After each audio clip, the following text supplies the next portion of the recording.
Assalamualaikum warahmatullahi wabarakatuh. Perkenalkan, nama saya Rafika, Prodi Bimbingan Konseling Islam, Fakultas Usuluddin Adab dan Dakwah. Di sini saya akan menjelaskan tentang bimbingan kelompok.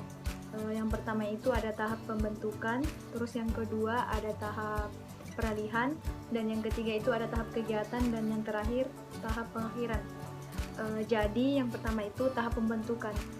Tahap ini merupakan tahap pengenalan, tahap perlibatan diri atau tahap memasukkan diri ke dalam kehidupan suatu kelompok. Pada tahap ini pemimpin kelompok dan para anggota kelompok saling memperkenalkan diri, kemudian pemimpin kelompok memberikan penjelasan tentang asas-asas. Contohnya itu tentang asas kerahasiaan.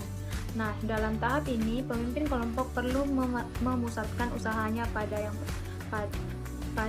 pertama itu penjelasan tentang tujuan kegiatan, terus yang kedua itu penumbuhan rasa saling mengenal antara anggota, terus yang ketiga itu penumbuhan sikap saling mempercayai dan saling menerima, terus yang terakhir itu dan dimulainya pembahasan tentang tingkah laku dan suasana perasaan dalam kelompok. Tahap selanjutnya yaitu tahap peralihan. Tahap ini disebut tahap transisi, yaitu masa setelah pembentukan dan sebelum masa kerja kegiatan.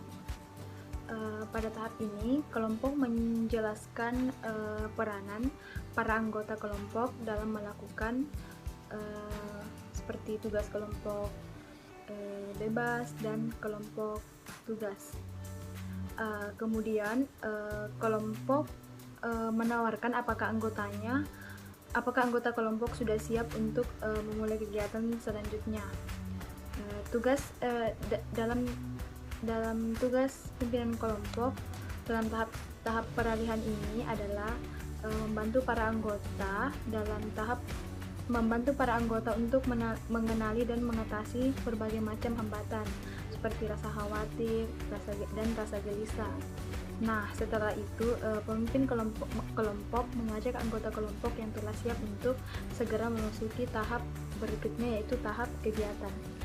Selanjutnya yaitu tahap kegiatan. Tahap ini merupakan pusat atau inti dari kegiatan bimbingan kelompok.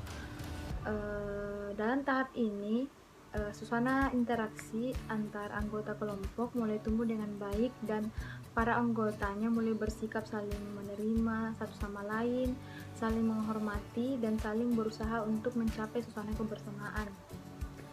Dalam tahap ini, kegiatan para anggota mencoba untuk membicarakan suatu permasalahan yang nyata dialami oleh mereka.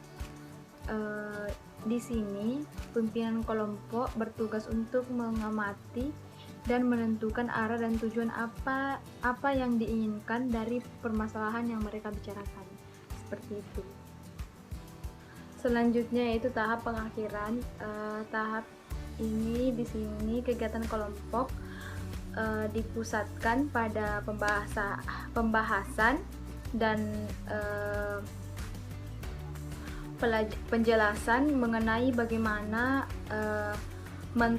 mentransfer apa yang telah dipelajari anggota dalam kelompok ke dalam kehidupannya di luar lingkungan kelompok.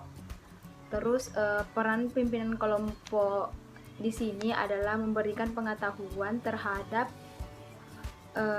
hasil-hasil yang telah dicapai oleh masing-masing anggota kelompok. Nah, setelah itu barulah pimpinan kelompok memberitahukan bahwa kegiatan akan segera diakhiri. Dan itulah video dari saya, kurang lebihnya mohon dimaafkan. Sekian dan terima kasih. Wassalamualaikum warahmatullahi wabarakatuh.